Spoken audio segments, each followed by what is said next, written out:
हम जंगल में mini waterfall घूमने जाएंगे और रास्ते में हमें इतनी कठिनाइयों का सामना करना पड़ेगा, ऐसा तो मैंने कभी सोचा नहीं था। चलिए बताती हूँ कैसे। हेलो गाइस, कैसे हैं आप लोग? स्वागत है आपका मेरे ब्लॉग में। हम लोग फटाफट से रेडी हो जाते हैं और अपनी रामप्यारी पर सवार होकर निकल जाते हैं वाटरफॉल घूमने के लिए। लेकिन रास्ते में बहुत ही कीचड़ हो रही थी और हमारी रामप्यारी को चलने में बहुत कठिनाई हो रही थी। जैसे तैसे करके हम कीचड़ वाले रास्ते से आगे निकल जाते हैं और पहुंच जाते हैं जंगल के अंदर। लेकिन जंगल में थोड़े आगे जाने के बाद हमें पता चलता है कि एक रास्ता तो बंद है। फिर हम दूसरे रास्ते से जाते हैं और दूसरे रास्ते में ऐसा कुछ हो जाता है कि हमें अपनी रामप्यारी को दूसरी साइड से निकालना पड़ता है। थोड़े आगे जाने के बाद जंगल के अंदर का व्यू बहुत ही सुंदर था और चारों तरफ हरियाली ही हरियाली दिखाई दे रही थी। किसी ने रास्ते में एक पेड़ को काट कर डाल दिया था, उसकी वजह से हमारी रामप्यारी रास्ते से नहीं निकल पाए। तो मेरे हस्बैंड ने उसे साइड से निकाला और फिर हम आगे की तरफ बढ़ जाते हैं। कुछ ही देर बाद हम पहुंच जाते हैं वाटरफॉल पर। थोड़ा सा चलने के बाद हम वाटरफॉल की लोकेशन पर पहुंच जाते हैं और वाटरफॉल बहुत ही अच्छा लग रहा था। लेकिन हमें तो वाटरफॉल के बिल्कुल पास जाना था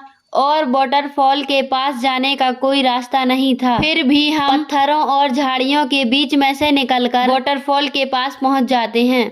कुछ देर तक हम वाटरफॉल पर रुकते हैं और फिर अपने घर आ जाते हैं। चलिए राधे राधे, मिलते हैं अगले ब्लॉग में।